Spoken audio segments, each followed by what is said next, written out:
Welcome to our deep dive, everyone. We're tackling the Venezuela crisis today. You know, it's a really fascinating topic, and our listener has sent in some great material that we're going to dive into. To get us started, we're going to be referencing the Council on Foreign Relations Global Conflict Tracker report, and it looks like it was just updated last month, so that's good. We're working with the most up-to-date information. So jumping right in, I think a lot of people are wondering, how did Venezuela, a country that sits on top of the largest proven oil reserves in the world, how did it end up in such a dire economic situation? Yeah, it really is a perplexing situation. It's been unfolding for quite some time now, over a decade at least. And it has implications that reach far beyond just Venezuela's borders. So how can a country with so much oil wealth end up struggling so much economically? Well, it's a prime example of what's often called the resource curse. Basically, Venezuela's economy became way too dependent on oil exports. So they put all their eggs in one basket, and that basket had a hole in it. Pretty much, yeah. Back in 1998, oil made up about 71% of their exports, which is already a lot. But fast forward to 2013, and it had jumped to almost 98%. So they were entirely reliant on the global oil market. So when oil prices tanked in the early 2010s, that really hit Venezuela hard. Oh, absolutely. It sent their economy into a complete tailspin. Okay, so let's talk about Hugo Chávez. How did his policies, especially his socialist reforms, play into all of this? Well, Chávez was a complicated figure, and his policies had both positive and negative consequences. He did use some of the oil revenue to fund social programs, and initially those did reduce poverty and inequality. So there were some benefits. Yes, but at the same time there was a lot of economic mismanagement and corruption. So even when oil prices were high, things weren't being managed very well. Exactly, and that meant when the prices crashed, they were in a really vulnerable position. They had no safety net, basically. Right, they had very little to fall back on. Okay, so let's move on to Nicolás Maduro. He took over after Chávez's death and inherited this really challenging situation. How did his government try to address the crisis? Well, they found themselves in a really difficult spot, and unfortunately, they opted for what seemed like an easy solution at the time: printing more money. Now, this is where we have to understand a bit about monetary policy. If a government prints too much money without a corresponding increase in goods and services, it leads to something called hyperinflation. And that's exactly what happened in Venezuela. It is, and it reached absolutely staggering levels. The report says it peaked at 10 million% in 2019. I can't even wrap my head around that number. It's almost impossible to imagine. Imagine going to the grocery store one day, and then the next day the prices are 10 times higher. Your savings would be completely worthless. That's terrifying. It was a really devastating situation for the Venezuelan people. Their purchasing power just evaporated, and their standard of living plummeted. So how did people even function in that kind of environment? It was chaos. It got to the point where a two-currency system emerged. What does that mean? People lost all faith in the bolivar, their own currency. And they started using U.S. dollars for everyday transactions. Wow. So the U.S. dollar became the preferred currency. Essentially, yes. It's a phenomenon we often see in countries grappling with hyperinflation. So it really highlights the importance of sound monetary policy. It does.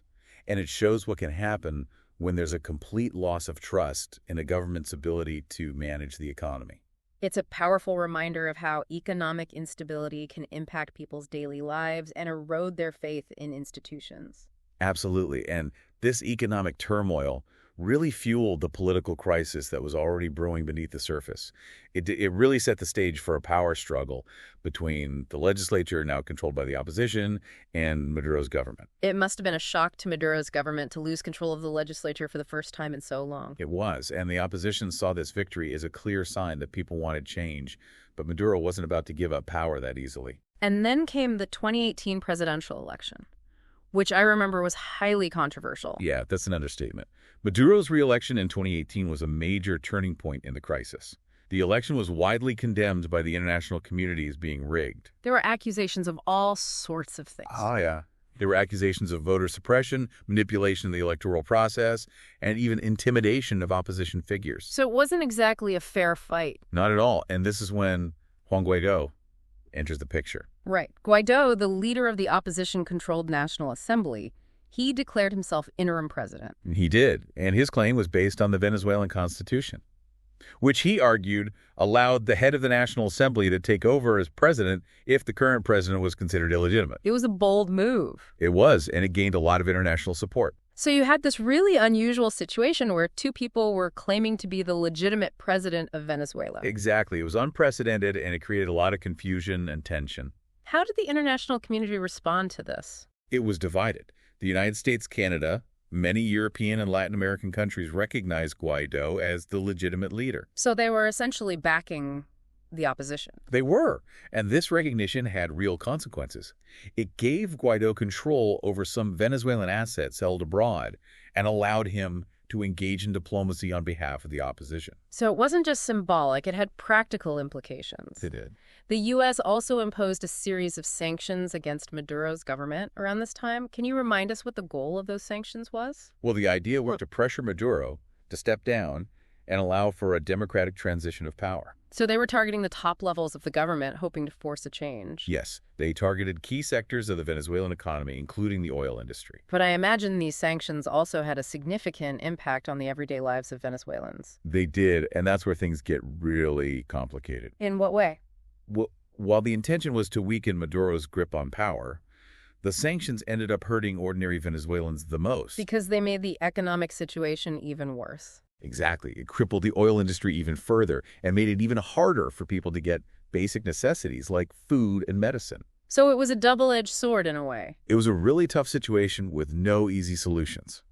So essentially, the sanctions might have unintentionally contributed to the humanitarian crisis that was already happening. That's a valid point. The humanitarian situation was already dire, and the sanctions added another layer of complexity. The report talks about millions of Venezuelans fleeing the country. It's a heartbreaking situation. They were leaving everything behind, their homes, families, their entire lives, just to try to find food, medicine, and safety. It's hard to even imagine the level of desperation that would drive people to make that kind of decision. Many of them were taking incredibly dangerous routes, too, aren't they? They were. Many crossed borders on foot, often through very dangerous terrain. Like the Darien Gap. Exactly. That's a dense jungle between Colombia and Panama that's known for being incredibly dangerous. I'm just thinking about all the challenges these refugees faced. It was incredibly difficult for them, and it put a huge strain on neighboring countries like Colombia, Peru, and Ecuador. Because they had to absorb this massive influx of people. Right. They struggled to provide enough resources and support. And it probably led to some tensions as well. It did. So it sounds like a very challenging situation all around. It is a very complex and multifaceted crisis. Amidst all this hardship, were there any signs of hope? Any indication that things might start to improve?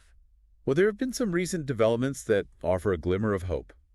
Maduro, facing pressure from both inside and outside the country, has started to implement some economic reforms. What kind of reforms are we talking about? He's eased price controls, allowed for more use of the U.S. dollar in everyday transactions, and he's even started publishing economic data again after years of keeping it all secret. So he's loosening his grip on the economy a bit. He is, and these moves are seen as pretty pragmatic, especially considering his earlier, more ideological approach. Have these reforms had any noticeable impact on the economy? It's still early, but they do seem to have helped bring down hyperinflation to some extent.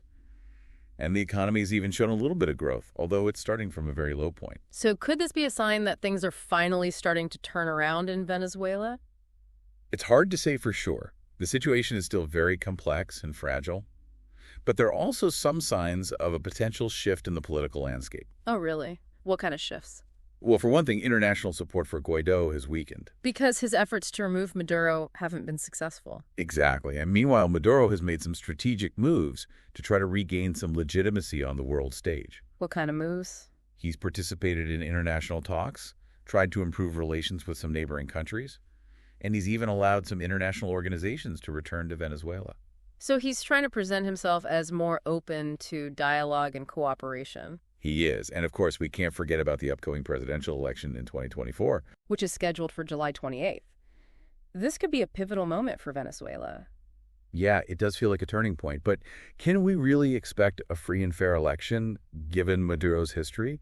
I mean, the report does mention concerns about his track record. Right. He's definitely got a history of suppressing the opposition. And there's a lot of skepticism about whether this upcoming election is going to be truly democratic.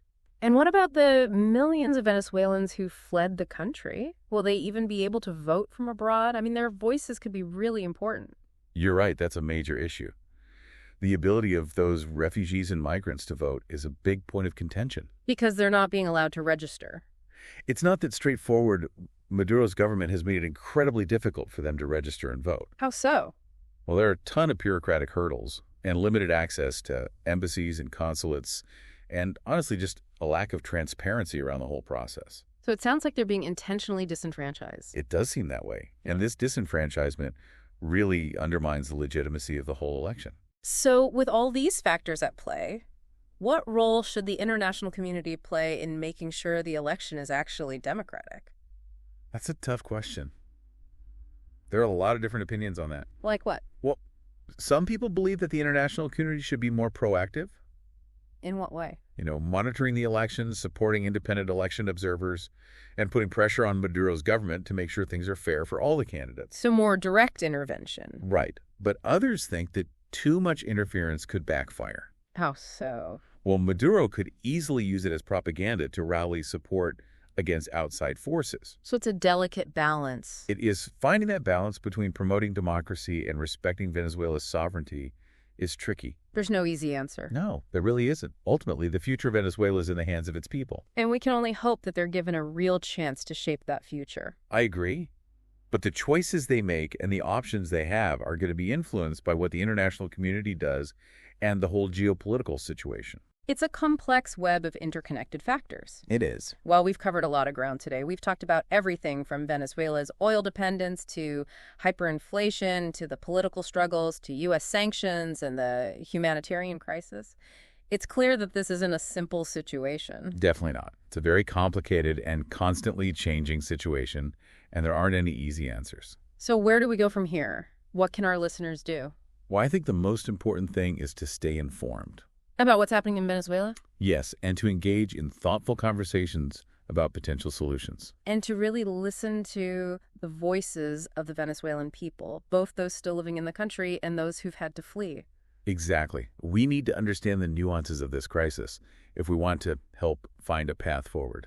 Well, I've learned a lot from this deep dive, and I want to thank you for sharing your expertise with us. It's been my pleasure. And to our listeners, thank you for sending in the material for this episode and for caring about this important issue.